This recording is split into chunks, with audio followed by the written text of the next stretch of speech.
Hello friends, this is Bharti and welcome to TET and CTET cracker channel. इस video में हम start करने वाले हैं various stage of child development and its relationship with learning. Right, तो चलिए हम लोग साथ में मिलकर इसको सीखते हैं। और हाँ, आपको बता दें कि अगर आप हमारे इस टॉपिक का और 4 वीडियो नहीं देखे हैं तो आप हमारे चैनल के प्लेलिस्ट पे CDP फॉर सीटेट के नाम से प्लेलिस्ट बना हुआ है, आप वहां जाकर देख सकते हैं। और हमारा ये जो है 5 क्लास है जिसमें हम लोग टॉपिक बाय टॉपिक डिस्कशन कर रहे हैं, जो कि हमारा कोई भी टीचिंग एग्ज़ाम के लिए यहाँ से क्वेश्चन ही पुट होगा, इससे बाहर नहीं आएगा। डैट मीन्स अगर हम कहें कि इससे बाहर CDP में क्वेश्चन नहीं पूछा जाएगा। राइट, तो चलिए स्टार्ट करते हैं। बाल विकास की विभिन्न अवस्थाएं एवं उनका अधिगम से संबंध। बाल विकास कितना अवस्था होता है, बालक में जो विकास होता है उसका कितना अवस्था होता है, और उन सारे अवस्थाओं का अधिगम से लर्निंग से क्या रिलेशन है, इसके बारे में हम समझेंगे। तो देखिए, बाल विकास का विभिन्न अवस्था, अगर हम सीटेट के अकॉर्डिंग करें तो यहाँ पर जो है बाल विकास का जो अवस्था है वो 3 ही इम्पोर्टेंट है, और वो है शैशवावस्था, बाल्यावस्था, किशोरावस्था। ये बाल विकास के 3 अवस्थाएं हैं। अब ये तीनों को हम एक एक करके समझेंगे और इसमें लर्निंग का क्या रिलेशन है, इस अवस्थाएं में किस तरह से बच्चों को आप अधिगम करवा सकते हैं, उसका बिहेवियर किस प्रकार का होता है, आप किस प्रकार का मेथड यूज करके उसको ज़्यादा से ज़्यादा लाभ पहुंचा सकते हैं। तो यही सब बारे में हम एक एक कर समझेंगे। शैशवावस्था, सबसे पहले हम देखेंगे शैशवावस्था एवं इसके दौरान अधिगम। शैशवावस्था को इंग्लिश में इन्फेंसी कहते हैं, और ये and learning in this stage, इस स्टेज में लर्निंग का क्या रिलेशन है उसको देखेंगे। शैशवावस्था, सबसे पहले हम जानते हैं कि शैशवावस्था जो होता है वो जन्म से 6 वर्ष तक होता है। कोई बुक में जन्म से 5 वर्ष तक भी दिया हुआ रहता है। ठीक है, तो आप इसको नोट करके रखेंगे। जो शैशवावस्था है वो जन्म से 6 वर्ष तक माना जाता है। ठीक, अब शैशवावस्था के दौरान बच्चों में जो बालक है उसमें शारीरिक मानसिक विकास जो होता है बहुत ही तीव्र गति से होता है। ठीक है, शैशवावस्था में बालक में शारीरिक और मानसिक विकास तेजी से होता है।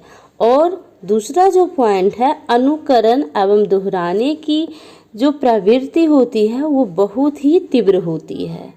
ठीक ना, क्योंकि आप अपने घर में ही देखते होंगे कि कोई बच्चा जो 6 वर्ष के अंदर तक है तो वो अनुकरण और दोहराने की जो प्रवृत्ति है उसमें बहुत तीव्र होती है। इसीलिए बच्चा क्या होता है कि जब कोई रोता है तो बच्चा सोचता है कि कोई खिलौना के कारण रो रहा है, वो खिलौना दे देगा और वो चुप हो जाएगा। तो बच्चा क्या करता है, उसके पास जाके खिलौना दिखाता है। क्यों ऐसा करता है? क्योंकि जब बच्चे रोते हैं तो सभी के पेरेंट्स क्या करते हैं, उसको कोई ना कोई खिलौना देते हैं। तो बच्चा क्या करता है, वो अनुकरण करता है, वो भी अपना ये काम को अनुकरण करता है। और जब बड़े आदमी रोते हैं तो वो जाके वो खिलौना देता है ताकि वो भी चुप हो जाए। और दोहराने का जो प्रवृत्ति है, बच्चा को आप कुछ बोलिएगा वो फट सा वो बात को दोहरा देगा। ठीक है, तो इसीलिए कहा गया है कि शैशवावस्था जो होता है उसमें अनुकरण और दोहराने की जो प्रवृत्ति होती है बहुत ही तीव्र होती है। ठीक है, इसीलिए शैशवावस्था तक जब बच्चे होते हैं तो उसके सामने पेरेंट्स को एक आइडियल रूप में रहना चाहिए, एक आदर्श व्यक्ति की तरह रहना चाहिए। उसके सामने जो है अच्छी तरह से लैंग्वेज का यूज करना चाहिए। जितने सारे सिस्टम है, पढ़ाई का सिस्टम, खान पियन रहन सहन ये सारी चीज़ का सिस्टमेटिक ढंग से उसके सामने यूज करना चाहिए ताकि बच्चे अनुकरण करे और उसको दोहराने का जो प्रवृत्ति होता है उसके थ्रू वो ज़्यादा से ज़्यादा सीख पाए। ठीक है। और ये भी कहा जाता है कि ये बेस है, जिस तरह से हम एक घर बनाते हैं तो उसका जो पिलर होता है जितना स्ट्रांग देते हैं ऊपर का भी बिल्डिंग उस पर डिपेंड करता है। उसी तरह से बच्चे का जो बेस है, जो व्यक्ति का एक सफल आदमी का जो बेस है वो शैशवावस्था से ही प्रारंभ होता है। इसलिए हमें सबको चाहिए कि बेस को मजबूत बनाना चाहिए। ठीक है। जब बेस मजबूत रहेगा तो ऊपर का जो स्ट्रक्चर होगा वो खुद ब खुद मजबूत होगा। राइट। नेक्स्ट पॉइंट है सामाजिकरण प्रारंभ हो जाता है। सामाजिकरण जो है शैशवावस्था के अवस्था में प्रारंभ हो जाता है। यहाँ से बच्चों में सामाजिकरण होना स्टार्ट हो जाता है। वो पहचानने लगता है कि ये हमारे पड़ोसी हैं, ये हमारे परिवार है। इस तरह का सामाजिकरण जो है प्रारंभ हो जाता है। तभी तो बच्चा अपने माता से अगर आप उसको लेंगे तब वो रोना स्टार्ट कर देता है, क्योंकि उसका सामाजिकरण प्रारंभ हो जाता है, वो पहचानना स्टार्ट कर देता है। नेक्स्ट पॉइंट है जिज्ञासा की तीव्र प्रवृत्ति बच्चों में पाई जाती है। शैशवावस्था में जो जिज्ञासा है उसकी तीव्र प्रवृत्ति जो है बच्चों में पाई जाती है। कोई चीज़ करने का जो जिज्ञासा होता है वो शैशवावस्था में बहुत ही तीव्र होता है। इसलिए यहाँ कहा गया है कि इस काल में, इस अवस्था में सीखने का जो सर्वोत्तम अवस्था है इसी को माना जाता है और शिक्षा की दृष्टि से इसे भी महत्वपूर्ण माना जाता है। क्यों माना जाता है महत्वपूर्ण? क्योंकि इसमें जिज्ञासा जो इंटरेस्ट है उसके अंदर उसका बहुत ही ज़्यादा रहता है। कोई काम उसको देंगे तो वो करने के लिए उत्साहित रहता है। ठीक है। तो अगर बच्चे को आप सही मार्गदर्शन देंगे तो वो सही मार्ग पे चलेगा। ठीक। आई होप ये शैशवावस्था का जो स्टेज है वो आपको समझ में आया होगा। नेक्स्ट जो अवस्था है बाल्यावस्था, उसको हम लोग समझेंगे। बाल्यावस्था ये 6 से 12 वर्ष की अवस्था को कहा जाता है। बाल्यावस्था जो है ये 6 से 12 वर्ष की अवस्था को कहा जाता है। और इसमें बाल्यावस्था के दौरान जो होता है कई सारे लर्निंग का जो चीज़ें होता है वो देखने को मिलता है। देखिए बाल्यावस्था जो चाइल्डहुड है वो कहाँ से कहाँ तक माना जाएगा, तो ये जो मिस वर्ड लिखा गया है इसको मैं काट देती हूँ और आप इसको नोट कर लीजिएगा। 6 to 12 ईयर। ठीक है। बाल्यावस्था चाइल्डहुड का स्टेज ईयर कितना है? 6 से 12, 6 से 12 वर्ष तक। ठीक है। अब बाल्यावस्था को 2 अवस्थाओं में बांटा गया है।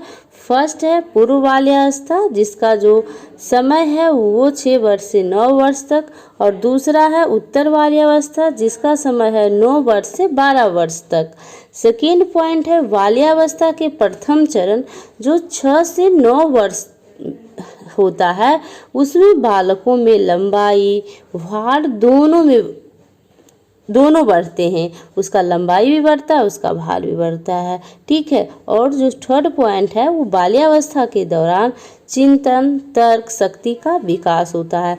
बच्चा चिंतन करने लगता है, तर्क शक्ति उसके अंदर डेवलप हो जाता है और पढ़ाई में वो इंटरेस्ट लेने लगता है। स्टडी में उसका इंटरेस्ट जग जाता है, वो पढ़ना चाहता है। शैशवावस्था में ये इम्पोर्टेंट पॉइंट है, इसको आप नोट कर लेंगे। शैशवावस्था में बच्चे जहाँ बहुत तीव्र गति से सीखता है, शैशवावस्था में क्या होता है बच्चा कोई भी चीज़ बहुत ही तीव्र गति से सीखता है, लेकिन वही बच्चा जो है बाल्यावस्था में सीखने की गति तो स्लो हो जाता है। शैशवावस्था के अपेक्षा बाल्यावस्था में सीखने का जो गति होता है वो स्लो हो जाता है। ठीक है। किंतु जो सीखने का क्षेत्र होता है वो शैशवावस्था के तुलना में विस्तृत हो जाता है। क्यों विस्तृत हो जाता है? क्योंकि बच्चे में अब पढ़ाई में इंटरेस्ट भी डेवलप हो जाता है, उसमें लॉजिकल पावर भी डेवलप हो जाता है, थिंकिंग पावर भी डेवलप हो जाता है। तो वो जो भी सीखता है उसका जो स्थायित्व होता है, सीखने का जो एरिया होता है वो बड़ा होता है, लेकिन सीखने का जो गति होता है, स्पीड होता है, वो शैशवा अवस्था के अपेक्षा बाल्यावस्था में स्लो होता है। और यहाँ से कई बार क्वेश्चन आया हुआ है, इसलिए ये बात को आप ध्यान में रखेंगे। लास्ट इसका पॉइंट है, शिक्षा में विभिन्न विधियों का प्रयोग करना चाहिए। शिक्षा में अगर आप बच्चे को स्टडी करवा रहे हैं तो कई प्रकार के मेथड अपनाना चाहिए, क्योंकि बच्चा जो है पढ़ाई में इंटरेस्ट लेना शुरू कर देता है, तो उसको आप नई नई विधियों से पढ़ाएंगे तो उसको ज़्यादा फायदा होगा और ज़्यादा सीखेगा। ठीक है, इसलिए कहा गया है कि शिक्षा में विभिन्न विधियों का प्रयोग करना चाहिए, उसको विभिन्न तरह के मेथड से पढ़ाना चाहिए। ठीक है, और थर्ड जो स्टेज है वो है किशोरावस्था। किशोरावस्था का जो ईयर होता है, टाइम होता है, वो 12 से 18 वर्ष माना जाता है। एडोलेंस, किशोरावस्था को इंग्लिश में एडोलेंस कहा जाता है। Adolescence and learning in this stage. अब हम देखेंगे कि जो किशोरावस्था है उसमें लर्निंग का क्या क्या प्रभाव पड़ता है, और इस अवस्था में क्या क्या चीज़ जो होता है तीव्र गति से होता है और क्या चीज़ मंद गति से होता है। ठीक है, तो सबसे पहले हम ये जानें कि किशोरावस्था का जो समय है वो 12 से 18 वर्ष का माना जाता है। और किशोरावस्था, ये अवस्था बहुत ही इम्पोर्टेंट होता है बच्चों के लिए। ठीक है, बाल्यावस्था से परिपक्व की ओर उन्मुख होता है।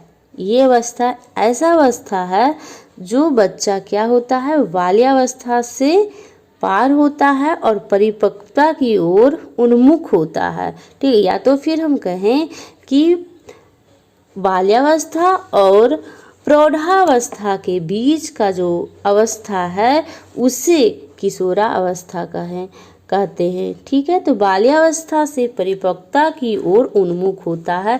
बच्चे इस अवस्था में परिपक्व होने की ओर उन्मुख होता है। ठीक है, लंबाई और भार दोनों में वृद्धि होती है। ठीक है, लंबाई और भार जो है किशोरावस्था में दोनों में होता है, और साथ ही मांसपेशियों में भी वृद्धि होती है। थर्ड पॉइंट है कि 12 से 14 वर्ष के बीच लड़कियां जो है लड़कियां में ज़्यादा वृद्धि होता है, उसके मांसपेशियों में वो ज़्यादा बड़ा होती है, और लड़का जो है 14 से 18 वर्ष के बीच की आयु में तेज़ी से बढ़ता है। तो ये पॉइंट जो है आप याद रखेंगे, यहाँ से भी क्वेश्चन आया हुआ है। 12 से 14 वर्ष के आयु में लड़कियां ज़्यादा बड़ी होती है और 14 से 18 वर्ष की आयु में लड़का ज़्यादा बड़ा होता है। ठीक है, फोर्थ पॉइंट है प्रजनन अंग विकसित होता है। किशोरावस्था एक ऐसा अवस्था है जिसमें प्रजनन अंग विकसित होता है। फिफ्थ पॉइंट है बुद्धि का पूर्ण विकास हो जाता है। ये किशोरावस्था बहुत ही इम्पोर्टेंट अवस्था है, इसमें बुद्धि का पूरा विकास हो जाता है। तब बच्चे यहाँ बालक क्या करता है, ध्यान केंद्रित करने की क्षमता बढ़ जाती है, स्मरण शक्ति बढ़ जाता है और स्थायित्व आने लगता है। जो भी सीखता है वो स्थायित्व होता है। मित्र बनाने की प्रवृत्ति इसमें तीव्र हो जाती है, और वहीं अगर बात करें तो सामाजिक संबंधों में भी वृद्धि हो जाता है। ठीक है, और नेक्स्ट पॉइंट है यौन समस्या का अवस्था। यौन समस्या इस अवस्था की सबसे बड़ी समस्या होती है। जैसा कि हम सभी जानते हैं कि इस अवस्था में सबसे बड़ी जो समस्या है वो यौन समस्या है, और यहाँ से बच्चे को समझ में नहीं आता है क्या करना है और क्या नहीं करना है, और यही नहीं समझने के कारण वो एक से एक गलतियाँ कर बैठते हैं, जो कि मैंने यहाँ उसका डिटेल्स में लिख दी हूँ। किशोरावस्था की शारीरिक बदलावों का प्रभाव किशोर के सामाजिक और मनोवैज्ञानिक पहलू पर पड़ता है। इसका जो शारीरिक बदलाव होता है, मानसिक बदलाव होता है, सामाजिक बदलाव होता है, सारा कुछ इसका डेवलपमेंट यहाँ होता है, जिस कारण से बच्चा अपने आप को समझ नहीं पाता है और वो अधिकतर किशोर इन परिवर्तनों का सामना बिना पूर्ण ज्ञान और समझ के करते हैं।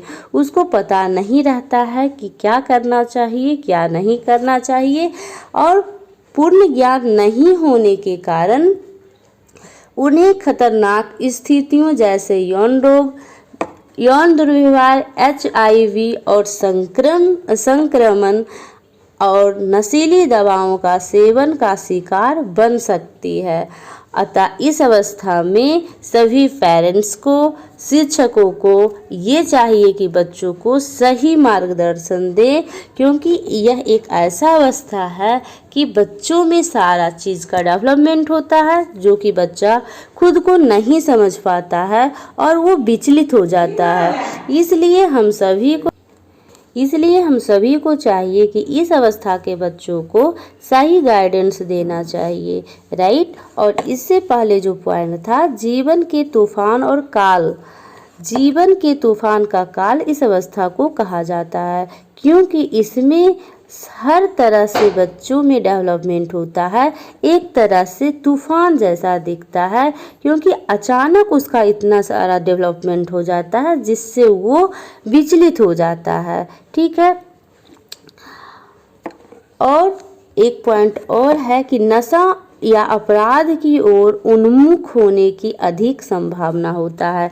इस अवस्था में अगर बच्चों को सही गाइडेंस नहीं दिया जाए तो वो गलत रास्ता अपना सकता है, और जितना भी अपराध प्रवृत्ति होता है, जितना भी अपराध प्रवृत्ति का बच्चा होता है, यहीं से उसका मार्ग भटकता है और वो जाकर सही मार्गदर्शन नहीं मिलने के कारण गलत रास्ते पर जाता है, ठीक है। तो इस तरह से आज हम लोग का जो ये टॉपिक था, बालक के विकास की विभिन्न अवस्थाएं एवं उनका अधिगम से संबंध, ये टॉपिक क्लियर हुआ। नेक्स्ट वीडियो में हम लोग विकास के विभिन्न आयाम एवं उनके अधिगम से संबंध समझेंगे और इसके बाद हम लोग क्वेश्चन को सॉल्व करेंगे, फिर नेक्स्ट टॉपिक करेंगे, राइट। आई होप ये वीडियो आपको पसंद आया होगा। अगर वीडियो पसंद आया तो लाइक, शेयर एंड सब्सक्राइब कीजिए और बेल आइकन को ज़रूर प्रेस कीजिएगा। Thank you.